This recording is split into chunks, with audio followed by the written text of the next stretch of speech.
हमें बचपन से ही सिखाया जाता है कि नाइस गाय बनो, किसी से झगड़ा मत करो, किसी से ऊंची आवाज में बात मत करो, सबकी रिस्पेक्ट करो, किसी को मुड़कर उल्टा जवाब मत दो, बड़ों की बातों को चुपचाप सुन लो, उनसे आर्गुमेंट मत करो, वगैरह वगैरह। बचपन में तो ये सब चीजें सही लगती है, लेकिन जब हम बड़े होते हैं तब हमें पता चलता है कि नाइस गाय बने रहने में फायदा तो कुछ नहीं है, उल्टा नुकसान ही है। जो लोग हमेशा नाइस गाय बनकर घूमते हैं, धीरे धीरे लोग उनका फायदा उठाने लग जाते हैं, क्योंकि उन्हें पता होता है कि ये नाइस गाय अपने लिए कभी स्टैंड नहीं ले पाएगा। ये नाइस गाय हमेशा दूसरों के हिसाब से लाइफ जीते हैं। मतलब बॉस ने बोला कि संडे भी ऑफिस आना है, तो ये नाइस गाय चुपचाप संडे भी ऑफिस चले जाएंगे, लेकिन ये बॉस के साथ आर्गुमेंट नहीं करेंगे, क्योंकि ये किसी भी तरह की कॉन्फ्लिक्ट से डरते हैं। हमेशा नाइस गाय बने रहने के चक्कर में होता ये है कि लोग इनकी रिस्पेक्ट करना बंद कर देते हैं, लोग इनकी वैल्यू समझना बंद कर देते हैं, सब लोग इन्हें हल्के में लेने लग जाते हैं। अब यहाँ पर एक बात ये भी है कि कोई भी खुद से नाइस गाय नहीं बनना चाहता है, क्योंकि उनको भी अंदर ही अंदर पता होता है कि उनके सीधे होने के कारण सब लोग उनका फायदा उठाते हैं। एक्चुअली नाइस गाय एक पर्सनालिटी टाइप है। कुछ लोगों की अपब्रिंगिंग बहुत ही कंजर्वेटिव तरीके से होती है, जिस वजह से वो लोग नाइस गाय पर्सनालिटी डेवलप कर लेते हैं। और वहीं कुछ लोगों के साथ बचपन में कुछ बहुत बुरे इंसिडेंट्स हो जाते हैं, जिस वजह से वो अपनी सारी जिंदगी अपना स्टैंड लेने में डरते रहते हैं, और वो सबके साथ नाइस गाय बनकर ही रहते हैं, जिस वजह से फिर लोग उनका फायदा उठाना चालू कर देते हैं, क्योंकि लोगों को पता होता है कि नाइस गाय को कितना भी परेशान कर लो, ये कभी मुड़कर जवाब नहीं देगा। सो अगर तुम भी अच्छा बनने के चक्कर में, नाइस गाय पर्सनालिटी के चक्कर में बहुत परेशानियां भुगत रहे हो, तो तुम इस वीडियो को देखो। इस वीडियो में मैं तुम्हें 5 पॉइंट शेयर करूंगा जो तुम्हें अपने नाइस गाय पर्सनालिटी से बाहर निकलने में हेल्प करेंगे।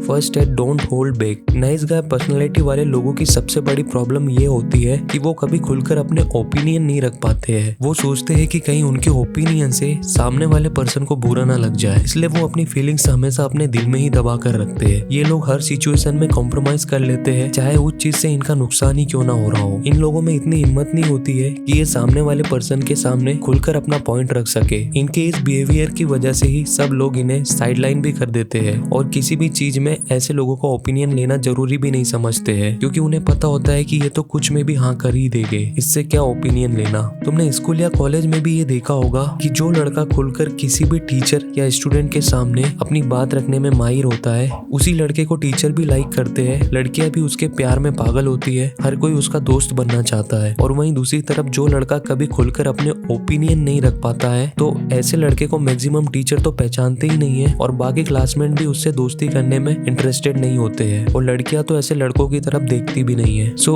एक बात हमेशा याद रखना, जो इंसान खुलकर बिना किसी के दबाव में आकर अपने ओपिनियन रख सकता है, तो ऐसे इंसान को इस दुनिया में कोई नहीं झुका सकता है। ऐसे लोगों को सोसाइटी में भी रिस्पेक्ट मिलती है, और सब लोग इन्हें पसंद भी करते हैं। सो अपने ओपिनियन को खुलकर सामने रखो, अपने दिल में दबाकर होल्ड बैक मत करो। दूसरा है, स्टॉप फीलिंग कंपटीशन। जो भी नाइस गाय पर्सनालिटी के लोग होते हैं, वो हमेशा ऐसी सिचुएशन में जाने से डरते हैं जहाँ कोई कॉन्फ्लिक्ट क्रिएट हो रहा हो, भले ही इनके साथ में गलत क्यों ना हो रहा हो, फिर भी ये उस चीज को सहते रहेंगे, अंदर ही अंदर रोते रहेंगे, लेकिन कभी हिम्मत नहीं करेंगे डटकर उस चीज का सामना करने की। ऐसे लोग चुपचाप सामने वाले के अत्याचार को सहते रहते हैं, क्योंकि इनकी हिम्मत नहीं होती है सामने वाले से लड़ने की। ये चीजें कॉर्पोरेट में अक्सर देखने को मिलती है कि कोई बॉस एक एम्प्लॉय से जरूरत से ज्यादा काम करवाता है, उसके साथ बदतमीजी करता है, उसके साथ धोखाधड़ी करता है, लेकिन उस एम्प्लॉय की कभी हिम्मत नहीं हो पाती है कि वो अपने बॉस के सामने कभी कुछ बोल पाए। और बॉस को भी पता होता है कि ये तो बहुत सीधा इंसान है, ये कभी मुझसे लड़ने नहीं आएगा, इसलिए वो भी बिना डरे उस बंदे को परेशान करते रहता है। ऐसे लोग अपनी पूरी जिंदगी बिना मतलब ही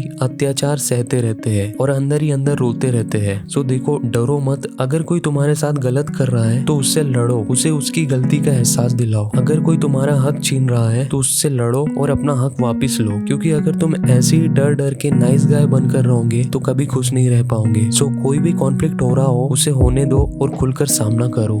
थर्ड है, stop spoon feeling for instant gratification. आजकल क्या होता है, ज्यादातर पेरेंट्स अपने बच्चों के लिए इतना ज्यादा केयरिंग हो जाते हैं कि वो उसे इस दुनिया के एक्चुअल सच्चाई का पता ही नहीं लगने देते हैं। जिस वजह से होता क्या है कि जब वो बच्चा बड़ा हो जाता है तो उसे पता चलता है कि ये दुनिया वैसी नहीं है जैसे उसके पेरेंट्स ने उसे बताई थी, तो फिर वो बड़े होकर घबरा जाता है इस दुनिया में। कई सारे पेरेंट्स अपने बच्चों को नाइस गाय बनने के लिए इतना जोर डालते हैं कि आगे चलकर वो बच्चा एक नंबर का भोंदू इंसान बन जाता है। वो जरा जरा सी मुसीबतों में डर जाता है। आज के टाइम में कोई भी पेरेंट्स अपने बच्चों को किसी भी तरह की परेशानियों का सामना ही नहीं करने देते हैं। जैसे ही बच्चे के ऊपर कोई परेशानी आती है, वो खुद आगे होकर उस परेशानी को सॉल्व करते हैं। अपने बच्चों को एक अच्छी लाइफ देने के चक्कर में ये उसे हर तरह की मुसीबत से दूर रखते हैं, हर तरह की नेगेटिव चीजों से दूर रखते हैं। इससे होता क्या है कि जब वो बच्चा बड़ा होता है और इस दुनिया को अपनी नजर से देखना चालू करता है, तब उसे पता चलता है कि ये दुनिया तो वैसी है ही नहीं जैसे उसके पेरेंट्स ने दिखाई थी, और फिर वो सारी लाइफ डर डर के जीता है। तो अगर कोई भी पेरेंट्स ये वीडियो को देख रहा है तो प्लीज बच्चों को मुसीबत से दूर मत करो, उसे उसका सामना करने दो,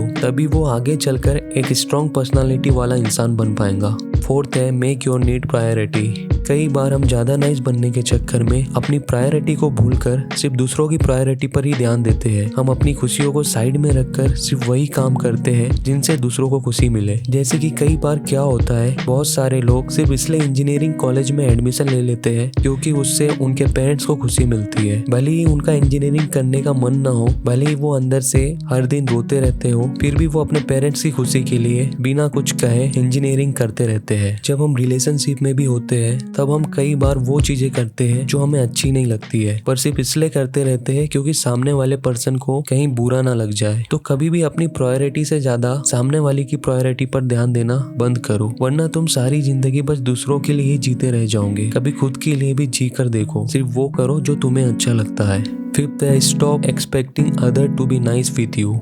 ये नाइस गाय पर्सनालिटी वाले लोगों की एक सबसे बुरी आदत ये होती है कि ये लोग दूसरों से भी एक्सपेक्ट करते हैं कि वो भी इनके साथ में नाइसली बिहेव करे। ये बिल्कुल वैसी बात हो गई कि मैं वेजिटेरियन हूँ तो शेर मुझे नहीं खाएगा। तुम सीधे हो, तुम दूसरों के सामने स्ट्रांगली बिहेव नहीं कर सकते हो, तो इसमें बाकी दुनिया की गलती थोड़ी है। अगर तुम खुद के लिए नहीं लड़ सकते, खुद के लिए स्टैंड नहीं ले सकते, तो उसमें तुम्हारी कोई भी हेल्प नहीं कर पाएगा। जैसा कि इस वीडियो के टाइटल में ही लिखा है, बुरे बनो तभी सक्सेस मिलेगी। और ये बात एकदम 100% सही है। और बुरा बनने से मेरा मतलब गलत काम करने से नहीं है। बुरा बनने से मैं ये कह रहा हूँ कि अपनी नाइस गाय वाली पर्सनालिटी से बाहर निकलो। देखो भाई, ये नाइस गाय पर्सनालिटी वाले लोगों की ना कभी गर्लफ्रेंड बन पाती है, ना इनके दोस्त इनसे खुश रहते हैं। ये लोग हमेशा भीड़ में दबे हुए होते हैं। इनकी पर्सनालिटी कभी सोसाइटी के सामने ही नहीं आ पाती है। इसलिए एक स्ट्रॉन्ग पर्सनालिटी बनाओ, खुलकर अपने ओपिनियन रखना सीखो, किसी से भी डरो मत, और दूसरों की प्रायोरिटी से ज्यादा अपनी प्रायोरिटी पर ध्यान देना चालू करो। तुम्हारी लाइफ की 90% प्रॉब्लम वैसे ही खत्म हो जाएंगी।